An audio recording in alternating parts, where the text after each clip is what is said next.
3:30 মতো বাজে এখন। মিশু ঘুমাচ্ছে, আমরা চা খাবো। চা চাপিয়েছি, চা খেয়ে তারপরে আমরা বেরিয়ে যাব।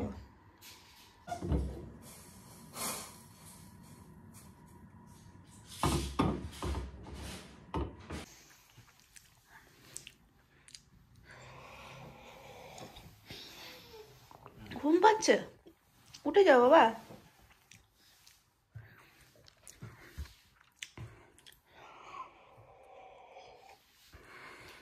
এখন 4:10 আমাদের গাড়ি বলা হয়েছে 4টার সময়।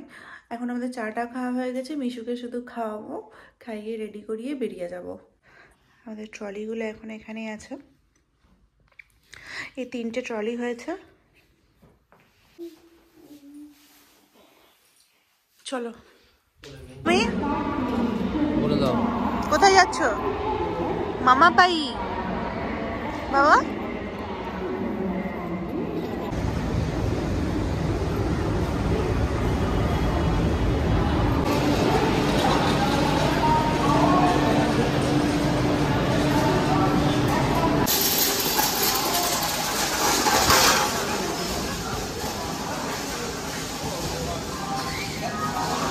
পেয়ে গেছে হাঁটতে হাঁটতে,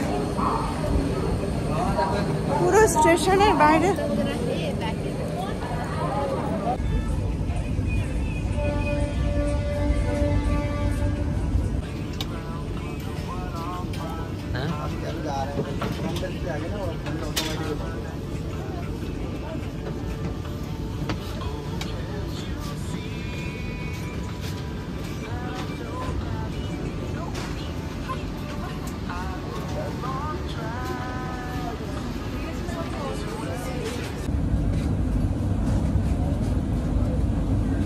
বিধ্বস্ত অবস্থা।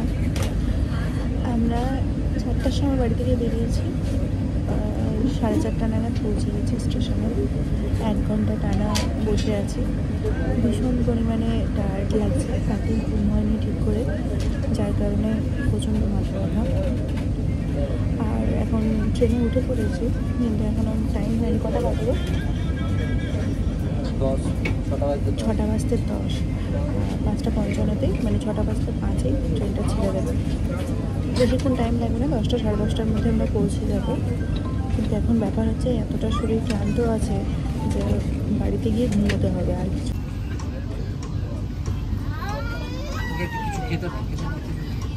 স্টেশনে 1 ঘন্টা বসেছিলাম, 1 ঘন্টাতে এত ঠান্ডা লেগেছে, এত কনকনে হাওয়া দিচ্ছে যে সোয়েটার, আমি 2টো সোয়েটার পরে আছি, ভেতরে একটা আর এটা, তো 2টো সোয়েটারও কোনো কাজ করছে না।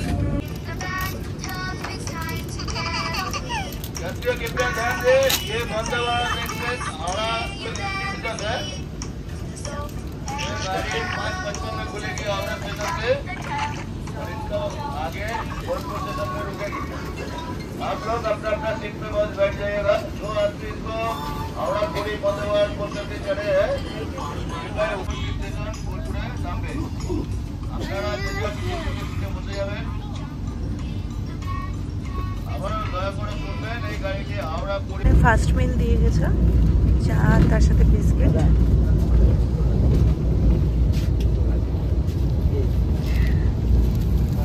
কিন্তু মিশরের সেকেন্ড মিল চলছে না, চকো পাই হয়ে গেছে প্রথমে, তারপর আবার বিস্কিট।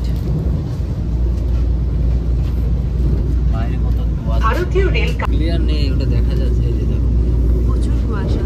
তো ওখানে দেখাচ্ছে না অতটা, ক্যামেরাতে অতটা দেখাচ্ছে না। খালি চোখে এরকম লাগছে, অনেক কুয়াশা।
ভিড় না, হ্যাঁ অত ভিড় না।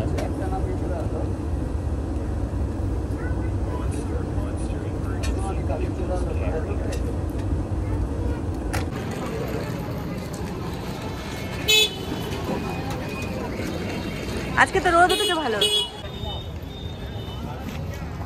আরো গরম আছে। মালদাতে কিছু মানুষ নেমেছে বলো। হুম, দুষ্টুমি শুরু এসে পড়ে, ঢুকে পড়ে দুষ্টুমি শুরু।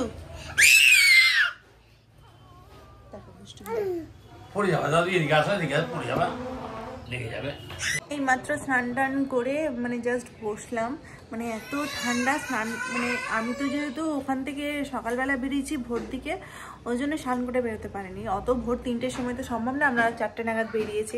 এসে পরে প্রথমে তো একদমই ঠান্ডাতে জড়সড় হয়ে গিয়েছিলাম। প্রথমে ব্রেকফাস্ট করেছি, করে পরে স্নান টান করা হয়ে গেছে। এখন বাবুকে স্নান করাবো, কারণ একটু বেলা না হলে ওকে স্নান করানো যাবে না।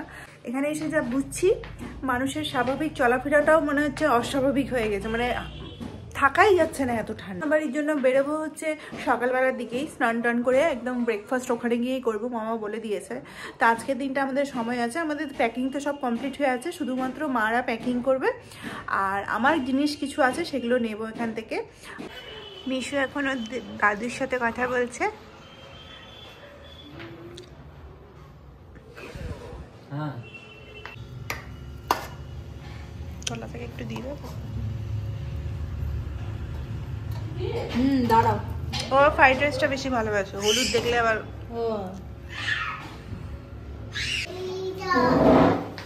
হ্যাঁ তুই বসো, তুই বসো, তুমি বসো। এসো এসো, বসো, আসো বাবা। ফার্স্টে সকাল থেকে উঠে যে রান্না করলাম, কেমন লাগলো খেতে বলো? ভালোই তো। ভালো হয়েছে? আমি যখন বাঁচতে চেয়েছিলাম তখন কেউ আমাকে সহজে হাত এগিয়ে দেয়। মা একদম টিভির সামনে বসে চা খাচ্ছে। খুব ঠান্ডা না মা? হ্যাঁ, কটা সোয়েটার পরেছো? তোমার মুখটা একটু দেখাও, একটু হাসো, একটু হাই করো, একটু হাই করে দাও। কখন আনলো বাবা এই বিস্কুটটা? বিস্কুটটা বাবা ও আছে, বাবা বিস্কুট খায় বিস্কুটটা। মা নখটা কেমন লাগছে? ভালো। দেখো কি করছে, ডাল খাচ্ছে। কি বল?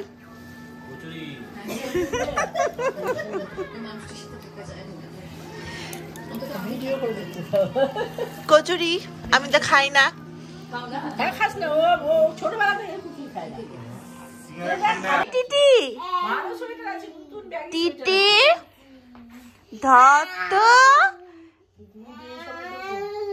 হ্যাঁ ছিল তো এই সময়।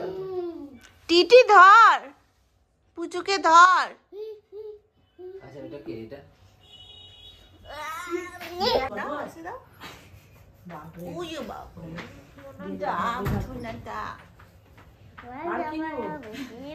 কানের গলা আমি তো পড়ি না, কানের কান আমার কাটা। 9:30 মতো বাজে, মিশুকে খাওয়ানো হচ্ছে। আমার এত বড় বড় নখ, আমি ভাত টাত মাখতে পারছি না। মিশুর মামা নিয়ে মিশুকে মেখে দিল ভাত। আর এখানে প্রচন্ড ঠান্ডা, আমি তো সকালে কিছু করতে পারিনি, ওই জন্য রাতে এসে ভালো মতো ঘুমিয়ে টুমিয়ে তারপরে এখন আমি ফেস প্যাকটা লাগিয়েছি। কালকে আমাদেরকে সকালবেলা যেতে হবে, কালকে টাইম নেই, ওই জন্য রাতেই করে নিলাম সব কিছু। এই যে তোমাদেরকে দেখিয়েছিলাম চুড়িটা, এটা সিটি গোল্ডের আছে, আর বাকি যেগুলো দেখতে পাচ্ছ সেগুলো সোনা আছে, কিন্তু এটা মনে হচ্ছে না যে এটা সিটি গোল্ড। এর সামনে দুটো চুড়ি এত সুন্দর লাগছে দেখতে, তাই না বলো? এই কানেরটা আমি পরেছি, এই কানেরগুলো তো আমার খুব একটা পরা হয় না, ওই জন্য মাকে বললাম দাও তাহলে পরি। আর হাতেরগুলো তো পরেই নিয়েছি, তোমাদেরকে দেখালে আমি। শাড়ি পরে যাব, কিন্তু এত ঠান্ডা শাড়ি পরা যাবে না, কারণ সকালের দিকে যাব তো আমরা, ওই জন্য এই কুর্তিটাই পরবো। তো কুর্তিটা বার করেছি, কুর্তিটা একদম মানে অবস্থা খারাপ ট্রলির মধ্যে থেকে। কুর্তিটাকে আয়রন করছি। তো কুর্তিটা হচ্ছে সিনথেটিক, কি দিয়ে করবো আয়রন বুঝতে পারছি না। উল দিয়ে করব? না না না, কি দিয়ে করব? সিল্ক কিছু হবে। সিল্ক আছে। সিল্ক দিয়ে করো। তার থেকে একটু বেশি করলেও হবে না, হিট। আমার কাছে কিন্তু কোনো অপশন নাই, ওটা যদি নষ্ট হয়ে যায় তাহলে কিন্তু আর না, নষ্ট হবে না। সিল্ক দিয়ে করব এটা। হুম। আর তুই হাতে লাগিয়ে দেখ, না রে অনেক বড় না। হাতে ভিড়া জামার হাতে ভিড়া, জামার হাতে দেখি ঠিক আছে। ভয় লাগে, কোনো অপশন নেই না। কথা বলতে কি হয়েছে? মানে এটা যদি খারাপ হয়ে যায় তাহলে আলাদা কিছু তো আমার কাছে নেই যে করবো। কত জামা প্যান্ট আছে? আছে কিন্তু আমি তো নিয়ে আসিনি না, আমি তো ঘুরে ঘুরে নিয়ে এসেছি। আর শাড়ি পরে যাওয়া যাবে না, যা ঠান্ডা আছে। সোয়েটারও এনেছি একটাই, মায়ের কাছ থেকে সোয়েটার নিতে হবে। আমি ভেবেছিলাম যে মেকআপ দিয়ে দেবো, কিন্তু হবে না। কি মানে একটা সোয়েটারেই ইয়ে করবো, ম্যানেজ করবো, কিন্তু হবে না। শুধু 3-4টা পড়ছে এখন, তুই আবার একটা বললে হবে? এই ঘরের অবস্থাগুলো খুবই খারাপ। আমরা এসে আরো জলকারটাকে আলিয়ে দিয়েছি বলো। তো এখন 10:30টার মতো বাজে, আমরা রাতের খাবারটা খাবো, কারণ সকালবেলা উঠতে হবে আমাদেরকে। তো মিশুর খাওয়া হয়ে গেছে, মিশু ওখানে বসে আছে, আর মিশুর বাবার খাওয়া হয়নি, খাওয়ার জন্য বসে আছে। তো চলো আজকের ব্লগটা এখানে শেষ করছি। ভালো লাগলে অবশ্যই লাইক অ্যান্ড শেয়ার করবে। দেখা হচ্ছে নতুন ব্লগে।